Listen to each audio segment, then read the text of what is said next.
दुनिया की सब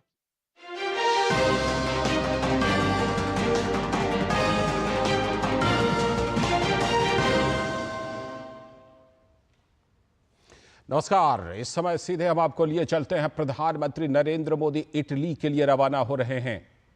G7 देशों के शिखर सम्मेलन में हिस्सा लेने के लिए प्रधानमंत्री इटली के लिए रवाना हो रहे हैं। ये सीधी तस्वीरें जो आप देख रहे हैं, प्रधानमंत्री नरेंद्र मोदी के प्रस्थान की तस्वीरें।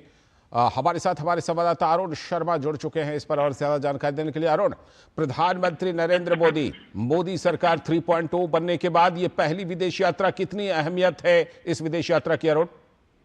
देखिए, मोदी 3.0 के अंदर ये प्राइम मिनिस्टर नरेंद्र मोदी की जाहिर सी बात है पहली यात्रा है। लेकिन जो G7 जो कि पावरफुल ग्रुपिंग कहा जाता है डेवलप्ड इकोनॉमीज की, उसमें आप यूं कह समझ सकते हैं कि जो प्राइम मिनिस्टर मोदी ये 5th कंसेक्यूटिव टाइम इसमें शिरकत करने के लिए जा रहे हैं। जो इस बार इटालियन लीडरशिप के अंडर में जो G7 समिट हो रहा है, इसमें प्राइम मिनिस्टर मोदी को अगेन इनवाइट किया गया था। जो वर्ल्ड लीडर्स हैं इतना कॉन्फिडेंट थे कि उन्होंने चुनाव से पहले ही, आप कहें प्राइम मिनिस्टर मोदी को पहले से ही एक तरह से इनवाइट कर दिया था। तो ये एक तरह से आप कह सकते हो G7 समिट होने जा रहा है। यहाँ पे जो आउटरीच सेशन है on the sidelines of G7 summit, इसमें प्राइम मिनिस्टर मोदी शिरकत करेंगे। अब इस आउटरीच सेशन के 3 इंपॉर्टेंट आप कह सकते हैं पॉइंट्स होंगे जिसमें प्राइम मिनिस्टर मोदी ब्रॉडली इन काउंटर्स पर आपको अपना विजन रखते दिखाई देंगे। सबसे पहला होगा आर्टिफिशियल इंटेलिजेंस को लेकर के, दूसरा होगा एनर्जी को लेकर के। एनर्जी में होलिस्टिक अप्रोच होगा जिसमें green energy, green capacities, green infrastructure, इस लिहाज से प्राइम मिनिस्टर मोदी का विजन। और साथ ही साथ last but not least Africa और मेडिटेरियन जो क्षेत्र है, इनको लेकर के प्राइम मिनिस्टर मोदी अपनी बात को, अपने वक्तव्य को और इंटरवेंशन को वहां पर कर सकते हैं। इससे पहले के भी अगर आप जो G7 समिट के जो पीएम मोदी के जो इंटरवेंशन देख सकते हैं, वहां पर भी प्राइम मिनिस्टर मोदी ने इंक्लूसिव डेवलपमेंट की, होलिस्टिक डेवलपमेंट की बात की थी। इस बार जब पीएम मोदी वहां पर जाएंगे तो जाहिर सी बात है कि इंडिया ग्रोथ स्टोरी को वहां पे हाईलाइट जरूर करेंगे। बहुत ही लाजमी है क्योंकि 3.0 में जब प्राइम मिनिस्टर आ रहे हैं तो एक इस विजन के साथ भी आ रहे हैं कि भारत को 2047 तक डेवलप्ड इकोनॉमी बनाना है। तो जाहिर सी बात है साइडलाइंस, जो G7 के साइडलाइंस पे कई जो वर्ल्ड लीडर्स हैं उनके साथ में जो बायलैटरल मीटिंग्स हैं वो शेड्यूल्ड रहेगी। जो इटालियन लीडरशिप है, इटालियन काउंटर पार्ट है प्राइम मिनिस्टर मोदी की, उनके साथ बायलैटरल शेड्यूल्ड है। और बाकी की जो अन्य जो वर्ल्ड लीडर्स हैं उनके साथ भी जो बायलैटरल मीटिंग है प्राइम मिनिस्टर मोदी की होने जा रही है। तो इसमें काफी ज्यादा जो बायलैटरल रिश्तों कैसे आगे बढ़ाया जाए इसके इस बात पर फोकस रहेगा। और मल्टीलैटरल एस्पेक्ट के पॉइंट ऑफ व्यू से जो आउटरीच सेशन में भारत जो शिरकत करने जा रहा है, तो एआई और एनर्जी को लेकर के एक बहुत इंपॉर्टेंट क्या विजन भारत का रहता है। क्योंकि पहले भी प्राइम मिनिस्टर मोदी ने कई मल्टीलैटरल प्लेटफॉर्म पर कहा था कि एआई जैसे इश्यू को लेकर के हमें एक कोलैबोरेटिव एफर्ट और कोलैबोरेटिव अप्रोच की जरूरत है। क्योंकि एआई जो है जितना हमारे लिए फायदेमंद है उसको कई सारे फ्लिप पॉइंट्स भी हैं। तो कैसे कोऑर्डिनेटेड एफर्ट हो सके, तमाम देशों को साथ में आना होगा और जो टेक्नोलॉजी है वो डेमोक्रेटाइज हो, केवल डेवलप्ड इकोनॉमीज के पास ना रहे। तो इस तरह के विजन को वो पहले भी रख चुके हैं। तो अब मोदी 3.0 के अंदर प्राइम मिनिस्टर मोदी का क्या कुछ आउटलुक रहता है की जो पहली विजिट मानी जा रही है, उस लिहाज से बहुत इंपॉर्टेंट प्राइम मिनिस्टर मोदी का दौरा रहने जा रहा है। बिकॉज G7 अपने आप में बहुत पावरफुल ग्रुपिंग मानी जाती है और उसमें प्राइम मिनिस्टर मोदी का शिरकत करना, मोदी 3.0 में सबसे पहली विजिट प्राइम मिनिस्टर मोदी की और 5th कंसेक्यूटिव विजिट आप कह सकते हैं प्राइम मिनिस्टर मोदी की G7 समिट के अंदर। तो जाहिर सी बात है कि बहुत इंपॉर्टेंट रह सकता है इस यात्रा को अगर हम बहुत क्लोजली ऑब्जर्व करें तो। भारत के लिहाज से, भारत के कद के लिहाज से जिस तरह से वो ग्रेजुअली इतना आगे बढ़ता हुआ दिखाई दिया है हमें पिछले कई सालों के अंदर। बिल्कुल, जो आप जिक्र कर रहे थे तमाम मुद्दों का, एआई हो, ग्रीन एनर्जी हो, भारत अब उन देशों में से है अरुण जिसने कि बहुत कुछ करके दिखाया है, खासतौर पर ग्रीन एनर्जी जैसे क्षेत्रों में। तो प्रधानमंत्री जब वहां पर संबोधित करेंगे तो प्रधानमंत्री के संबोधन में इन मुद्दों पर और भारत के तमाम वैसे मुद्दे जो कि भारत चाहता है कि इंटरनेशनल फोरम पर, खासतौर पर G7 जैसे फोरम पर उठाया जाए, किन बातों का प्रधानमंत्री खासतौर पर जिक्र कर सकते हैं अपने संबोधन में? देखिए, भारत इन बातों को अपने इंटरवेंशन में लेकर के आ सकता है। बहुत लाइकली है कि भारत ने क्या कुछ स्टेप्स एक तो लिए हैं और भारत के लिए क्या एक भारत की तरफ से क्या एक मंत्र हो सकता है ग्लोबल प्लेटफॉर्म और डेवलप्ड इकोनॉमीज के लिए कि वो फॉलो कर सके। तो क्या आपको याद होगा कि प्राइम मिनिस्टर मोदी जब भी ऐसे मल्टीलैटरल प्लेटफॉर्म्स पर इंटरवेंशन करते हैं या साइडलाइंस पर जो सेशंस को संबोधित करते हैं तो एक 4 पॉइंट या 5 पॉइंट का एक विजन रखते हैं। वो एक शॉर्ट फॉर्म्स देते हैं, मंत्रा देते हैं कि हमें इन चीजों पर फॉलो अप करना चाहिए। आपको याद होगा कि जैसे जहां तक हमने ग्रीन या एनर्जी की बात की है तो भारत ऑलरेडी इस बात पर फोकस कर रहा है कि कैसे 2070 तक कार्बन न्यूट्रल होता हुआ दिखाई दे। अब इस बात को हम जानते हैं कि कोई भी डेवलपिंग इकोनॉमी इतना बड़े कमिटमेंट नहीं कर सकते, लेकिन भारत उस कमिटमेंट को कर रहा है। और भी कई जो बड़े जो फैसले भारत ले रहा है कि हम लोग कार्बन इंटेंसिटी को अपनी कम करेंगे। इंटरनेशनल सोलर अलायंस को लेकर के भारत लीडरशिप रोल अदा कर रहा है, जिसमें इटली भी एक तरह से मेंबर नेशन है। तो जाहिर सी बात है कि एक होलिस्टिक विजन देते हुए दिखाई देंगे आपको। ठीक, बहुत बहुत शुक्रिया अरुण, जानकारी देने के लिए। हमारे संवाददाता अरुण शर्मा हमें जानकारी दे रहे थे प्रधानमंत्री नरेंद्र मोदी के इटली दौरे को लेकर कि किस मायने में ये दौरा प्रधानमंत्री का अहम हो सकता है, खासतौर पर G7 शिखर सम्मेलन में जब प्रधानमंत्री अपना संबोधन देंगे तो किन बातों पर प्रधानमंत्री का जोर हो सकता है, किन बातों का उल्लेख किया जा सकता है। अभी वक्त है एक ब्रेक का, और ब्रेक के बाद जब लौटेंगे तो दिखाएंगे आपको कुछ और बड़ी खबरें।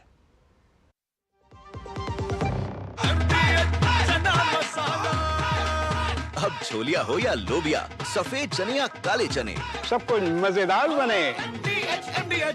घुटना, कंधा या कमर, चाहे जैसा हो दर्द, डॉक्टर ऑर्थो आपको देता है दर्द से पूरी आजादी। ये कोई टेम्पररी पेन किलर नहीं, आयुर्वेदिक औषधि है। बात जब पीढ़ियों के लिए बनने वाले घर की हो तो जिम्मेदारी बड़ी हो जाती है। गैलेंट समझता है ये जिम्मेदारी। अब डबल एम रिब्स के साथ गैलेंट एडवांस TMT रीबार, निर्माण का रियल हीरो। जीरा से प्यास बुझाए, डाइजेशन के लिए मस्त, शरीर में नमक पानी का बैलेंस बनाए।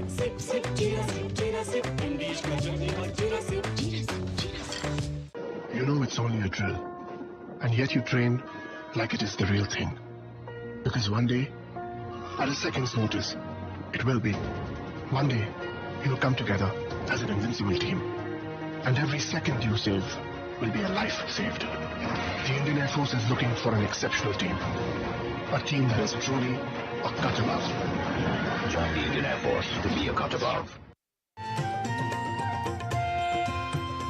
नए दिन की करें शुरुआत भारतीय ज्ञान परंपरा, संस्कृत और स्वास्थ्य के साथ।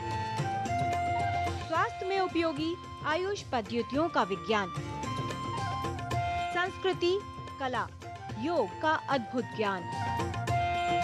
देखिए विशेष कार्यक्रम सुप्रभातम सोमवार से शुक्रवार सुबह 7 बजे सिर्फ DD न्यूज पर। लाल रंग इसका अपार, तीखा कम है फिर भी स्वाद। बेमिसाल बेमिसाल MDH Kashmiri. MDH Kashmiri. MDH। स्वागत है ब्रेक के बाद। हमारे साथ हमारी सहयोगी दीपाली भी हैं जो सांकेतिक समाचारों को लेकर आपको बताएंगी समाचार सांकेतिक भाषा में। तो बात करते हैं अब कुवैत में हुए दर्दनाक हादसे की।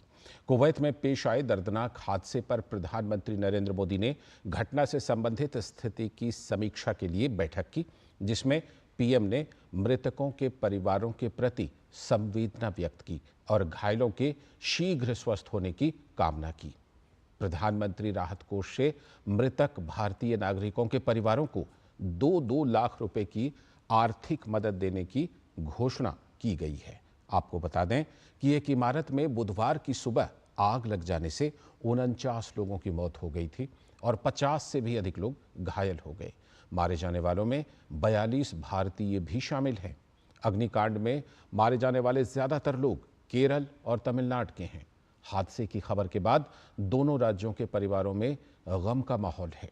इस भवन में लगभग 195 मजदूर रहते थे, जिसका स्वामित्व मलयाली व्यवसायी KG अब्राहम के नेतृत्व वाली कंपनी के पास है। कुवैत में भारतीय दूतावास ने एक हेल्पलाइन नंबर 965 जो कि ISD कोड है 65505246 ये नंबर जारी किया है। एक बार फिर से नंबर बताते हैं, 965 ISD कोड है 65505246 ये नंबर जारी किया है। कुवैत में भारत के राजदूत आदर्श स्वाइका ने मुबारक अल कबीर अस्पताल, फरवानिया अस्पताल का दौरा कर घायल श्रमिकों से मुलाकात की और दुर्घटना स्थल का निरीक्षण भी किया। भारतीय दूतावास कुवैती कानून प्रवर्तन, अग्निशमन सेवाओं और स्वास्थ्य अधिकारियों के साथ इस मामले पर समन्वय कर रहा है। और इस बीच विदेश राज्य मंत्री कीर्ति वर्धन सिंह कुवैत पहुंच गए हैं और आग लगने की घटना में घायल हुए भारतीयों का हालचाल जानने के लिए जाबेर अस्पताल पहुंचे, जहां 7 घायल भारतीय भर्ती हैं। राज्य मंत्री ने उनका हालचाल जाना और उन्हें भारत सरकार की ओर से हर संभव सहायता का आश्वासन दिया। उन्होंने भारतीयों की अच्छी देखभाल करने के लिए अस्पताल के अधिकारियों, डॉक्टरों और नर्सों की सराहना भी की।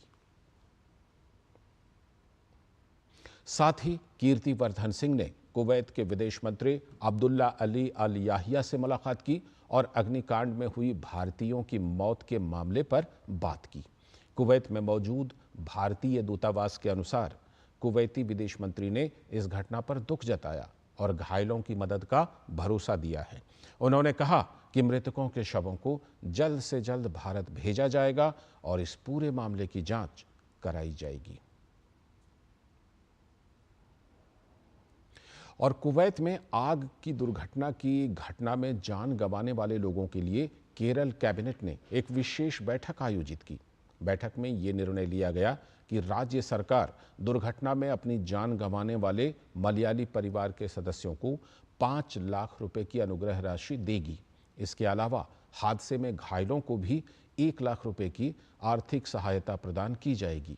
इसके साथ ही केरल सरकार की स्वास्थ्य मंत्री बीना जॉर्ज जल्द ही कुवैत जाएंगी। The focus of the state government currently is to bring the mortal remains of these Malayalis back to their homes in Kerala. So we are working with the Government of India and the Ministry of External Affairs as well as the Indian Embassy in Kuwait, who are all really cooperating with us and who are really working hard in the site of the event. And we are in touch with them, and we are hoping that we can bring the mortal remains of the deceased back to Kerala as soon as possible. और Kuwait में भारतीय श्रमिकों के लिए बने आवास में आग फैलने से 40 से ज़्यादा श्रमिकों की मौत हो गई थी। तो मौत की सूचना पाकर थॉमस के परिवार में शोक की लहर है। थॉमस उम्मेन केरल के रहने वाले थे। थॉमस ने कुवैत में आग लगने की घटना में अपनी जान गंवाई है। एक ब्रेक लेते हैं और ब्रेक के बाद जब लौटेंगे तो देखेंगे देश दुनिया की कुछ और खबरें। MDH का किचन किंग किचन में हो तो हम सब कुछ बना सकते हैं। बैंगन का भरता, आलू गोभी, भिंडी मसाला और भी बहुत कुछ। MDH डॉक्टर ऑर्थो ऑयल के रेगुलर मसाज से जॉइंट हेल्थी रहते हैं। और अगर प्रॉब्लम बहुत पुरानी है तो डॉक्टर ऑर्थो कैप्सूल्स साथ लेना ना भूलें। अब दर्द भी घुटने टेकेगा। बात जब पीढ़ियों के लिए बनने वाले घर की हो तो जिम्मेदारी बड़ी हो जाती है। गैलेंट समझता है ये जिम्मेदारी। अब डबल M रिब्स के साथ गैलेंट एडवांस TMT रीबार निर्माण का रियल हीरो। अब तक टेस्टी राजमा बनाना नहीं आया। बिना MDH राजमा मसाला के टेस्टी राजमा कैसे बनेगा? MDH राजमा मसाला। क्या स्वादिष्ट राजमा बनाए। MDH। नए दिन की करें शुरुआत भारतीय ज्ञान परंपरा, संस्कृत और स्वास्थ्य के साथ। स्वास्थ्य में उपयोगी आयुष पद्धतियों का विज्ञान, संस्कृति, कला, योग का अद्भुत ज्ञान। देखिए विशेष कार्यक्रम सुप्रभातम सोमवार से शुक्रवार सुबह 7 बजे सिर्फ DD न्यूज पर। पाव भाजी को फेवरेट बनाता है MDH पाव भाजी मसाला। MDH पाव भाजी मसाला। MDH बनाए पाव भाजी लाजवाब। MDH। स्वागत है ब्रेक के बाद। अब कुछ और खबरें। बात नीट विवाद की। कांग्रेस अध्यक्ष मल्लिकार्जुन खड़गे ने नीट परीक्षा में धांधली और लीक के आरोप लगाए हैं। तो केंद्रीय शिक्षा मंत्री धर्मेंद्र प्रधान ने सोशल मीडिया प्लेटफॉर्म X पर कांग्रेस अध्यक्ष मल्लिकार्जुन खड़गे के आरोप का जवाब देते हुए कहा, परीक्षा मामले में NTA माननीय सुप्रीम कोर्ट के निर्देशों का पालन करते हुए उचित कार्यवाही करने को कटिबद्ध है। माननीय सुप्रीम कोर्ट के निर्देशानुसार 1563 विद्यार्थियों की परीक्षा दोबारा कराई जाएगी। नीट परीक्षा में किसी प्रकार की धांधली, भ्रष्टाचार या पेपर लीक की कोई भी पुख्ता सबूत अभी तक सामने नहीं आया। इससे संबंधित सारे तथ्य सुप्रीम कोर्ट के सामने हैं और विचाराधीन हैं। मैं कांग्रेस को यह याद दिलाना चाहता हूं कि पेपर लीक रोकने और नकल विहीन परीक्षा के लिए केंद्र सरकार ने इसी साल public examination prevention of unfair means act पारित किया है, जिसमें कई कड़े प्रावधान हैं। कांग्रेस इस गलतफहमी में ना रहे कि कोई भी नेक्सस पाया जाएगा तो उस पर कार्यवाही नहीं होगी। इस एक्ट के प्रावधानों को बहुत बारीकी से अमल में लाया जाएगा। छात्रों के भविष्य पर राजनीति करना कांग्रेस की पुरानी आदत है।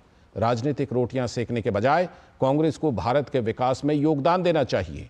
इस मुद्दे पर जिस तरह की राजनीति की जा रही है वह केवल भ्रम फैलाने की कोशिश है और इससे विद्यार्थियों के मानसिक शांति पर असर पड़ता है।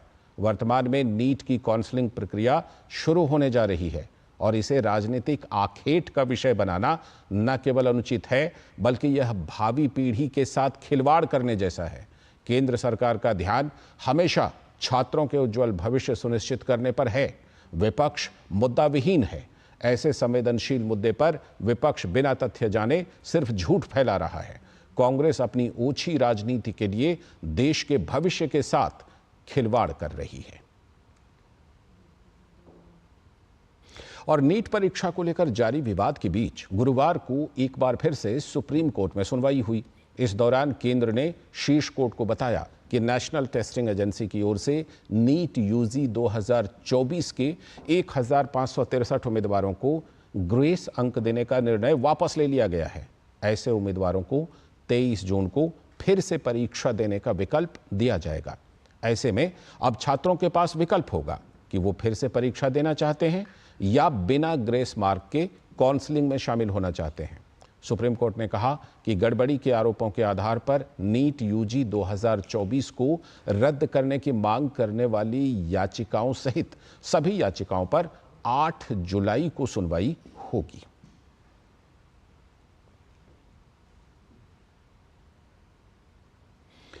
एक बड़ी खबर, बड़ी नियुक्ति को लेकर एक बार फिर से पीके मिश्रा प्रधानमंत्री के प्रधान सचिव बने रहेंगे, तो वहीं अजीत डोभाल लगातार तीसरी बार एनएसए के पद पर कायम रहेंगे। अमित खरे और तरुण कपूर भी पीएम के सलाहकार बने रहेंगे।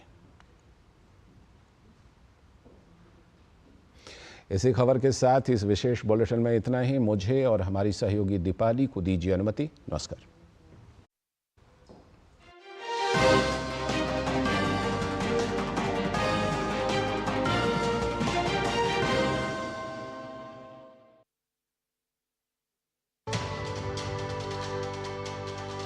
भारतीय कानून प्रणाली में छोटे अपराधों के लिए सामुदायिक सेवा की शुरुआत एक क्रांतिकारी कदम है। सामुदायिक सेवा के तहत एक निर्धारित समय के अंदर अवैतनिक कार्य करना होता है, जो किसी व्यक्ति द्वारा किए गए अपराध की प्रकृति पर निर्भर करता है। यह सेवा अपराधी को जिम्मेदार बनाने के साथ ही कारावास पर पड़ने वाले बोझ को भी कम करता है। सामुदायिक सेवा जरूरतमंद लोगों के अलग अलग समूहों को मदद करने के साथ ही उन्हें कौशल सीखने में भी सहायक है, जैसे बच्चे, वरिष्ठ नागरिक, विकलांग लोग, भाषा सीखने वाले आदि। भारतीय न्याय संहिता के तहत सामुदायिक सेवा की श्रेणी में आने वाले अपराध हैं अवैध व्यापार में लोक सेवकों की संलिप्तता, उद्घोषणा के जवाब में अनुपस्थित होना, वैध शक्ति के प्रयोग को मजबूर करने या रोकने के लिए आत्महत्या करने का प्रयास, 5000 रुपए से कम के अपराध के लिए संपत्ति की चोरी की पहली सजा, शराबी व्यक्ति द्वारा सार्वजनिक स्थान पर दुराचार, मानहानि।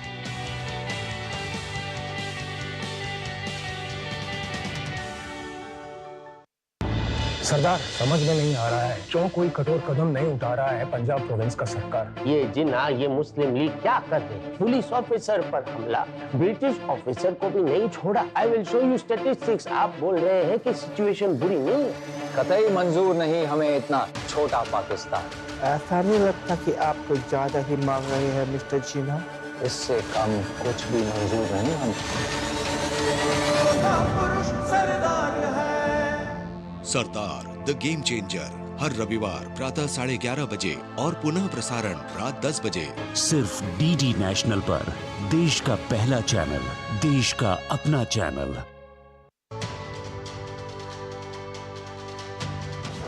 इस नए कानून का उद्देश्य न्याय प्रणाली की दक्षता, निष्पक्षता और जवाबदेही को बढ़ाना है। ये पीड़ित को आपराधिक मुकदमे में एक हितधारक के रूप में मान्यता देता है। पीड़ितों के सशक्तिकरण के लिए लाए गए इस कानून की कई विशेषताएं हैं।